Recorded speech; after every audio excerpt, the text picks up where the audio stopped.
La notion de compétitivité, notamment pour les énergies renouvelables, c'est une notion qui est clé dans ce contexte de transition énergétique durable. Alors, Engie s'engage auprès des grands industriels pour rendre cette transition encore plus possible en leur proposant toute une palette, évidemment, de solutions. Mais parmi ces solutions, il y a la solution Darwin. Alors Darwin, c'est quoi? C'est une plateforme d'outils, un outil de gestion de la donnée, de l'analyse de la donnée. On en parlait encore à midi avec Zeriod, dédié aux acteurs des énergies renouvelables. Cette solution, elle s'appuie en coopération avec le cloud intelligent de Microsoft Azure. Et pour en parler, je vous propose de donner la parole justement à Damien Terrier, directeur de la plateforme Darwin Engie Digital, et Arnaud Fontaine, spécialiste IoT de Microsoft. Bonjour, je suis Arnaud Fontaine, Microsoft, spécialiste IoT, et j'ai le plaisir cet après-midi de prendre cet échange avec vous, avec Damien Terrier d'Engie. Bonjour, je suis Damien Terrier d'Engie, je suis le directeur de la plateforme Darwin, dont nous allons parler juste après. Alors justement, Damien, est-ce que tu peux nous expliquer en quelques phrases ce que fait Darwin et le type de client finalement auquel vous répondez avec cette plateforme?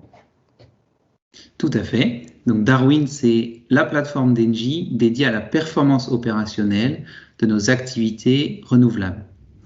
Donc, qu'est-ce que nous faisons? Nous allons nous connecter sur les centrales solaires, éoliennes, biogaz ou hydro pour collecter cette donnée et ensuite la restituer à nos collègues d'Engie et à tout exploitant d'une centrale de même type pour l'aider au quotidien dans ses activités. Alors aujourd'hui, dans ce que tu viens de nous présenter, on a l'impression finalement que la plateforme Darwin ressemble à une plateforme IoT comme on en voit beaucoup sur le marché. En quoi cette plateforme se distingue-t-elle d'une autre plateforme IoT plus généraliste? C'est la plateforme développée par Engie avec toute l'expertise d'Engie, notamment sur les métiers du renouvelable. Et à travers cette plateforme, on va retrouver certes des données, mais aussi des produits, du software qui est spécifiquement fait pour les acteurs du monde du renouvelable. Quelques exemples. On va avoir un produit qui va montrer la donnée en temps réel, spécifiquement dans des dashboards, dans des écrans qui sont dédiés au suivi en temps réel de parcs éoliens, solaires ou biogaz. Et avec ceci, l'utilisateur va suivre exactement les quelques KPI clés, les quelques indicateurs qui vont lui permettre d'être plus efficace dans son suivi en temps réel. Eh bien, ce logiciel, il a été développé main dans la main avec les équipes d'Engie et donc on y retrouve la connaissance, quelque part l'expertise d'Engie qui est l'un des leaders, l'un des pionniers dans le monde du renouvelable. Alors, je crois que effectivement, l'histoire de Darwin a commencé par vos utilisateurs internes qui sont les différentes business units Engie. Mais aujourd'hui, c'est une plateforme qui est utilisée beaucoup plus largement avec des clients à travers le monde. Je crois que vous êtes dans une trentaine de pays aujourd'hui, si je ne me trompe pas. Est-ce que tu peux nous en donner un petit peu plus en termes de diversité de ces clients, des enjeux métiers que vous adressez au travers de cette plateforme?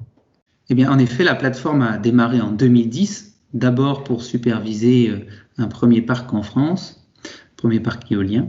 Et puis, petit à petit, la plateforme s'est déployée dans de plus en plus de pays.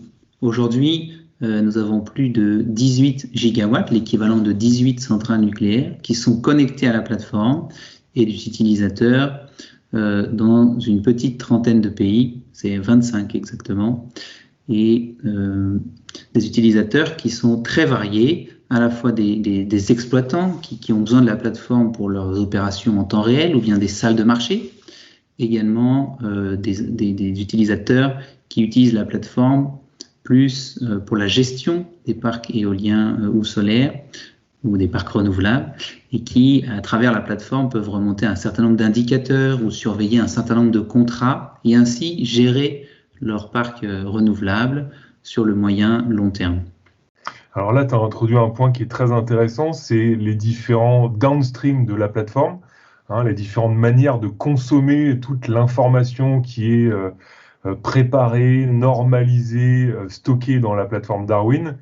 mais également toutes les manières d'alimenter des systèmes en aval.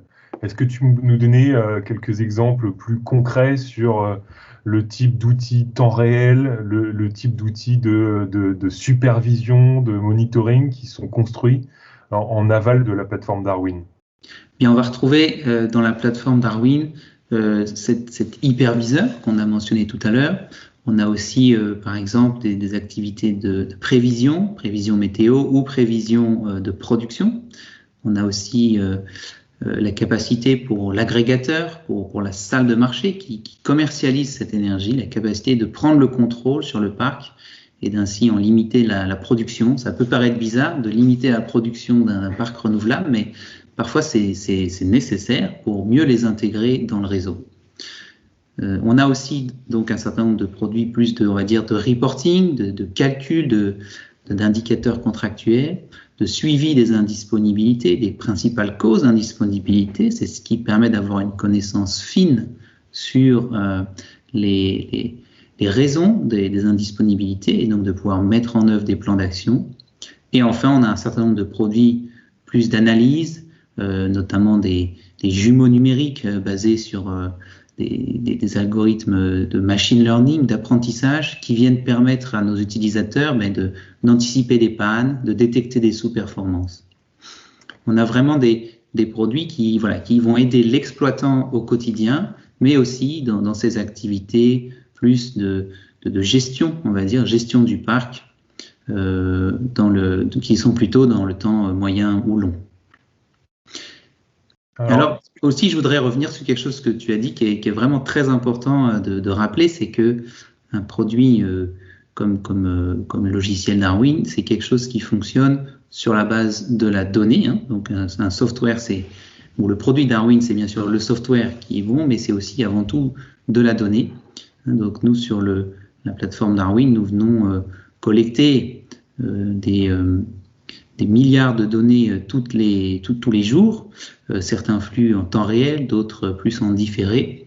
Et un des grands enjeux de la plateforme et une de ses grandes valeurs ajoutées, c'est sa capacité finalement à recevoir toute cette donnée, à savoir la stocker, la standardiser et tout ceci de façon efficace pour que l'utilisateur puisse la retrouver rapidement. Et l'autre enjeu, c'est de pouvoir la qualifier, est-ce qu'elle est de bonne qualité ou de mauvaise qualité, pour pouvoir s'appuyer dessus dans l'objectif de cette performance opérationnelle. Alors juste, je ne sais pas si on aura le temps de rentrer un tout petit peu dans le détail dans cette discussion, mais je crois qu'une des clés de voûte de cette acquisition de données, c'est aussi les services Azure IoT qu'on a mis en œuvre ensemble. Est-ce que tu peux nous donner quelques exemples des toutes premières actions pour un client Darwin de mise en œuvre de cette plateforme sur le terrain pour se connecter aux assets qui sont déjà existants, qui sont déjà présents sur le terrain, quelles sont les premières étapes pour pouvoir accorder finalement ces assets à la plateforme Darwin? Tout à fait, c'est vrai que j'ai obligé de mentionner tout à l'heure que notre plateforme s'appuie grandement sur les services de Microsoft et notamment les services de Microsoft IoT qui nous permettent d'acquérir, Azure IoT, pardon, qui nous permettent d'acquérir cette donnée le plus efficacement possible et qui nous est vraiment au cœur de notre infrastructure. Eh bien, j'ai envie de dire pour un utilisateur ou un client qui souhaite utiliser une plateforme comme Darwin, mais la première chose, c'est simplement de nous contacter, j'ai envie de dire. Mais blague à part, l'enjeu, c'est vraiment de vérifier qu'on a dans son parc toutes les interfaces qui mettent à disposition cette donnée et ensuite de monter une infrastructure d'acquisition. Donc, nous avons une infrastructure d'acquisition de données déployée sur tous les fuseaux horaires que nous monitorons. C'est aussi un des gros enjeux d'une plateforme comme celle de Darwin, c'est de savoir surveiller que la production se passe bien, la production au sens informatique du terme. Et puis, une fois qu'on a monté cette acquisition de données, il s'agit ensuite de la paramétrer. Ça, c'est vraiment notre cœur de métier, aller chercher cette donnée et j'ai envie de dire, après, on s'occupe de tout. Alors une dernière, peut-être en conclusion, une perspective. Aujourd'hui, on entend beaucoup parler de je dirais, de neutralité carbone, de la place que prend les énergies renouvelables dans le mix énergétique des différents métiers et des différentes industries. Est-ce que c'est un enjeu pour une plateforme telle que Darwin et comment finalement engager ces discussions avec vous ou peut-être avec le groupe Engie de manière générale? Alors en effet, le groupe Engie, on souhaite vraiment accompagner cette transition énergétique en cours et j'ai envie de dire même plus qu'accompagner, c'est vraiment la permettre, la rendre possible et à la fois, on va dire, sur des missions de définition de la stratégie. Qu'est-ce que je dois faire pour faire cette transition énergétique, me sourcer différemment de l'énergie, mettre en œuvre tel ou tel plan d'économie d'énergie. Voilà, donc sur cette phase de définition. Mais aussi, on est là pour accompagner avec toute une palette de solutions, de fourniture d'énergie ou d'installation d'énergie ou de services. On est là pour vraiment accompagner cette transition auprès des grands industriels. Et donc, j'ai envie de dire, la meilleure chose à faire, c'est de nous contacter et on pourra mettre en œuvre tout notre possible pour mettre en œuvre cette transition. Très bien. Écoute, merci beaucoup, Damien. Merci beaucoup, Arnaud. À bientôt.